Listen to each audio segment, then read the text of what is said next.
ঘাটে নোঙর করে আছে হাজার হাজার জেলে ট্রলার। উত্তাল সাগরে জাল ফেলতে না পেরে আবারও তীরে বসে বেকার সময় কাটাচ্ছেন পটুয়াখালীর জেলেরা।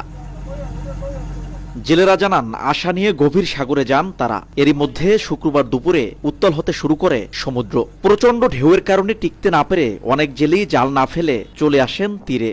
আর যারা জাল ফেলেছিল তারাও উঠিয়ে চলে আসেন। অবরোধ গেছে, জ্বর তুফানে শুরু হয়েছে। ৩-৪ লক্ষ টাকার বাজার পুরিয়ে বাইরে আর ঢুকি এরকম করতে করতে মনে করেন এই ২-৩ মাস পর্যন্ত এই মানুষের খাইতে লইতে যা কষ্ট।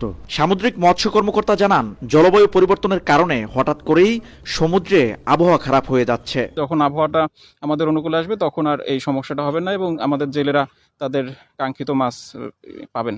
নগদের কাছে হক করলেই সমান। হেললেগা নগদের সেন্টারে একদম ফ্রি। গত ২৩ জুলাই ৬৫ দিনের নিষেধাজ্ঞা উঠে যাওয়ার পর থেকেই ভালো যাচ্ছে না আবহাওয়া। আর একের পর এক নিষেধাজ্ঞা এবং প্রতিকূল আবহাওয়ায় নাকাল জেলেরা।